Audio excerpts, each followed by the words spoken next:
कितनी लैंग्वेज में होता है सीयूईटी का एग्जाम? कौन सी लैंग्वेज हम अपने सब्जेक्ट के लिए चुने, कौन सी लैंग्वेज हम मीडियम के लिए चुने? क्या दोनों लैंग्वेज एक चुन सकते हैं, या अगर हम एक लैंग्वेज अपने सब्जेक्ट के लिए चुन लिए तो क्या वही मीडियम के लिए भी माना जाएगा? ऐसे तमाम सवाल लैंग्वेज को लेकर के सीयूईटी 2026 के लिए बच्चे बहुत परेशान हैं। बार बार उनके दिमाग में आ रहा है कि क्या जो लैंग्वेज की हम एग्जाम देंगे वही लैंग्वेज हमारा सब्जेक्ट भी होगा, वही हमारा मीडियम भी होगा। आपके इन सारे सवालों का जवाब इस एक वीडियो में मैं देने वाला हूं। वीडियो को ध्यान से देखिएगा और स्किप नहीं करिएगा, लास्ट तक आपके सारे सवाल के जवाब इसमें मिल जाएंगे। मैं नीतीश नंदनी बेसिक शिक्षा के इस ऑनलाइन परिवार में आपका स्वागत करता हूं। जब बात भाषा की होती है तो हमें बहुत परेशानियां होती हैं। पहले सीयूईटी में बहुत सारी विदेशी भाषाओं को भी शामिल किया गया था, पर पिछले साल सीयूईटी में एक बहुत बड़ा बदलाव आया और कई सारी भाषाओं को बाहर कर दिया गया। कौन कौन सी भाषा है, कौन कौन सी लैंग्वेज है, उस पर हम बात करेंगे और उसके अलावा हम बात करेंगे आपके सिलेबस पर। सबसे पहले बात करते हैं कौन सा लैंग्वेज आप चूज करके एग्जाम दे सकते हैं, कौन सा लैंग्वेज आप सब्जेक्ट के रूप में चूज करते हैं। अगर बात किया जाए, हम बात करें तो how many languages are available in CUET 2026, तो 13 लैंग्वेज आपके पास अवेलेबल होती हैं जब आप लैंग्वेज चूज करते हैं as a subject. As a subject जब आप चूज करते हैं तो आपके पास 13 लैंग्वेजेस का ऑप्शन होता है, ठीक है। लैंग्वेज की जब हम बात करते हैं तो सब्जेक्ट के लिए अब उसमें क्या है, आप जो है इस लैंग्वेज में से हिंदी, इंग्लिश, असमिया, बंगाली, गुजराती, कन्नड़, मलयालम, मराठी, उड़िया, पंजाबी, तमिल, तेलुगु और उर्दू, इनमें से कोई भी आप लैंग्वेज चूज कर सकते हैं। यहां पर लिखा है you can choose any one language to give in the exam.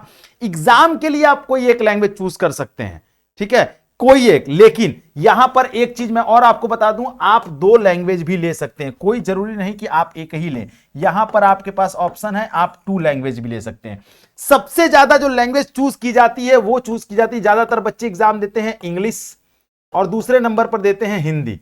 ये 2 लैंग्वेज चूज की जाती है। तीसरे नंबर पर बंगाली आती है, ठीक है। ज्यादातर बच्चे इंग्लिश लैंग्वेज को चूज करते हैं और दूसरे नंबर पर चूज करते हैं हिंदी लैंग्वेज को। आप एक लैंग्वेज भी ले सकते हैं, आप 2 लैंग्वेज भी, कोई रिस्ट्रिक्शंस नहीं है कि सिर्फ एक ही लेना है आपको, ठीक है।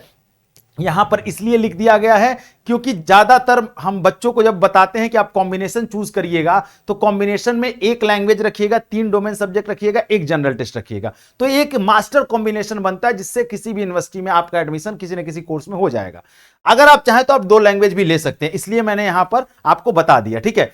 अब हम आगे बढ़ते हैं और बात करते हैं how to choose the right exam language, ठीक है। एग्जाम लैंग्वेज जो है वो कौन सी आप चूज कर सकते हैं, तो सबसे ज्यादा आपको बताएं तो if you are the was a Hindi, ठीक है, choose language and the understand English is better than. जो लैंग्वेज आपको सबसे बेहतर आती हो वही लैंग्वेज आप चूज करिएगा। दूसरे नंबर पर मैं आपको बताऊं तो आप वो लैंग्वेज चूज करिएगा जो क्लास 12th में आप पढ़ रहे हैं ऑलरेडी।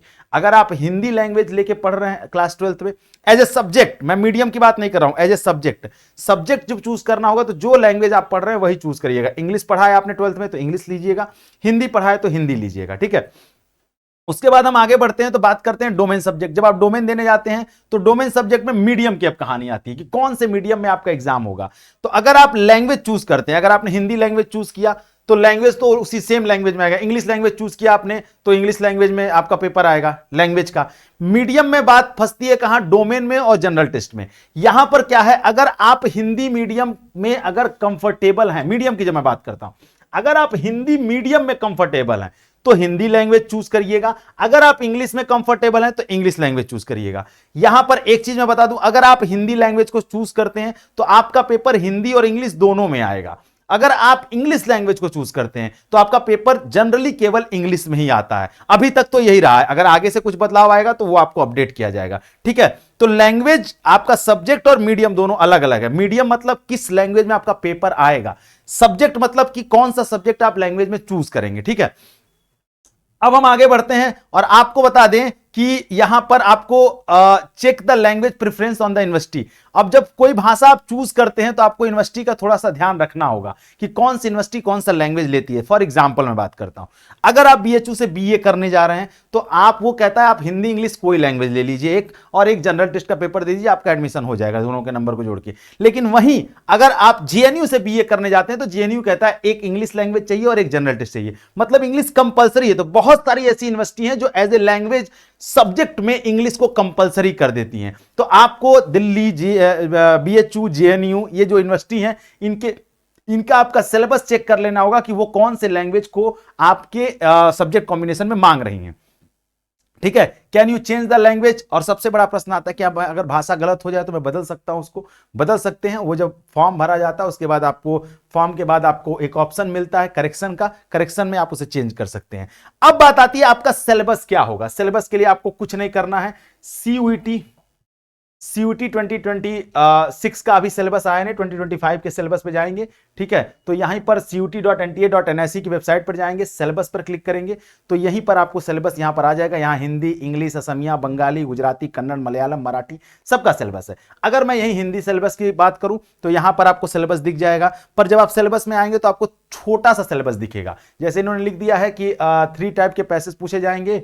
ठीक है, उसके बाद वर्बल एबिलिटी में आपका रीअरेंजिंग पूछा जाएगा, मैच द फॉलोइंग पूछा जाएगा, करेक्शन वर्ड पूछा जाएगा और सिनोनिम एंटोनिम पूछा जाएगा। पर इन सारी चीजों में एक चीज यहां लिख दिया गया है, question from the language section will be the from the following topic but are not limited. ये लिमिटेड नहीं है। अब इसको जब हम विस्तृत बताते हैं तो आप हमारे चैनल पर जाएंगे, वहां सिलेबस का एक वीडियो है, आप देख लीजिएगा हिंदी लैंग्वेज में क्या क्या आता है। फॉर एग्जाम्पल मैं बता देता हूं इंग्लिश हिंदी के लिए, मुहावरे, लोकोक्तियां, संधि, समास, रस, छंद, अलंकार। ठीक है, ये जो पूरा ग्रामर है वो आता है। ऐसे इंग्लिश में आप आते हैं तो सिनोनिम एंटोनिम आता है। ठीक है, इडियम फ्रेजेस आता है। ठीक है, उसके बाद आपका वॉइस से क्वेश्चन आता है, उसके बाद आपका आर्टिकल से क्वेश्चन आते हैं, noun, pronoun, adjective, verb, adverb सब कुछ से पूछा जाता है, मतलब पूरा ग्रामर आता है। तो ये पूरा सिलेबस था। ये वीडियो आपको कैसा लगा मुझे कमेंट सेक्शन में जरूर बताइएगा, और आपकी प्रॉब्लम सॉल्व हो गई हो तो इस वीडियो को जरूर शेयर करिएगा, क्योंकि बहुत मेजर प्रॉब्लम है बच्चों की। ठीक है, और साथ ही में अगला वीडियो किस पर चाहते हैं वो भी मुझे कमेंट सेक्शन में बताइएगा। मिलते हैं नेक्स्ट वीडियो में, तब तक अपना ख्याल रखिएगा। Thank you so much. जय हिंद।